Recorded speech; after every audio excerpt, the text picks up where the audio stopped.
Grinding a flat surface.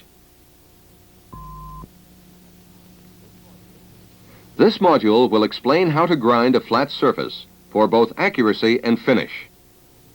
Surface grinding can be called a key operation because many times following operations are dependent upon the accuracy of the grinding job for their function in the manufacturing process.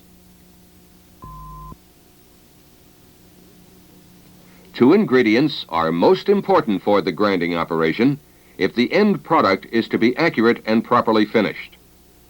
The proper wheel selection is one of them, and a good work setup is the other. When you have carefully selected the right grinding wheel, check it to see that there are no invisible cracks or flaws. Next, mount it on the spindle of the grinder. You will have to true and dress the grinding wheel before use. Instructions on how to perform this have been given in another module. Your machine probably uses a magnetic chuck. Look at it closely. If you see any burrs, you'll have to take them off with an oil stone. Sometimes the surface of the chuck is scored.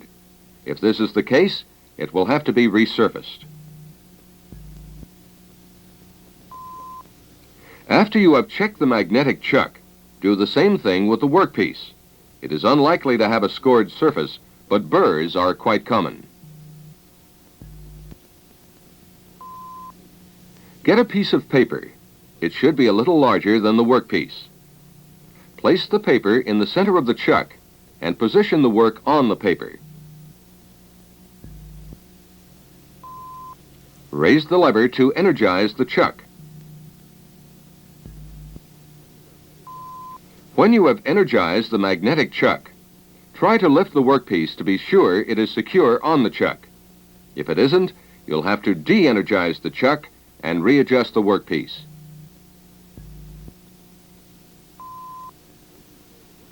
In cases where the workpiece is very thin, it should be placed on a magnetic adapter on the chuck, or position the work at an angle of from 15 to 30 degrees with the edge of the chuck.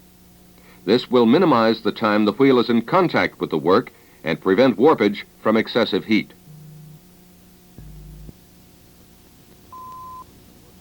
Many times the work is small and does not cover enough of the magnetic poles to be held securely. The work must then be blocked in by parallels or pieces of metal, such as tool blanks. To grind more than one item at a time, it is also advisable to use blocks around the items. This ensures a firmer, more secure setup. If the grinding wheel doesn't clear the ends of the workpiece properly, the work can be ruined. Set the table reverse dogs in a way that will allow the center of the wheel to clear the workpiece by no less than ½ an inch. The clearance applies to each end of the workpiece. Most grinding operations work out very well with a feed setting of from 10 to 15 thousandths, so adjust the crossfeed accordingly. Lower the grinding wheel until it just clears the top of the work. Your next concern is for the running edge of the workpiece. The grinding wheel should be set to overlap it by 1/8 of an inch. Do this by adjusting the saddle in or out by hand. Turn on the spindle.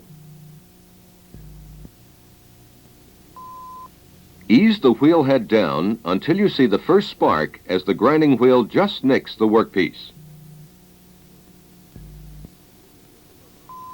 You will be taking a roughing cut, so move the saddle in until the wheel is clear of the work. Release the lock on the vertical feed hand wheel. Then set the calibrated dial on 0. Lock the wheel in this position. Lower the wheel head 3 thousandths. The table speed should be set at approximately 20 SFPM, surface feet per minute. Always remember to use a slow speed when you make a roughing cut. Turn on the coolant pump. Adjust the coolant valve. The stream should flow generously to clean the wheel as it works and to keep the workpiece cool. Turn on the table power. Engage the crossfeed. Then open the hydraulic pressure valve that controls table movement. Make a rough cut across the surface of the workpiece. Make sure the grinding wheel clears each end of the workpiece as the work progresses. When you have made enough rough cuts to clean up the surface of the work, put a finish dressing on the grinding wheel. A good suggestion is to use a dresser stick and put a slight radius on each side of the wheel. This has a tendency to make the feed lines less obvious. When you're ready for the finish cut, lower the wheel head again until you get a spark from the work surface. Move the work clear of the wheel, then adjust it down a 1/2,000th or 1,000th for the finishing pass. Set the traverse speed of the table to give you the kind of finished surface you want. The slower the speed, the finer the finish obtained. It is also suggested to decrease the amount of crossfeed. Make the finish pass. Don't change any settings, but reverse the crossfeed to let the grinding wheel spark out on the last pass. Be sure the work clears the wheel after this is done. Shut down the coolant. While it is dying down, stop the table. Let the wheel turn for a minute or so while it spins off the remainder of the coolant. Cut off the power to the wheel. De-energize the magnetic chuck and remove the workpiece. The best way to do this without scratching the chuck is to raise one edge of the workpiece. This breaks the magnetic attraction.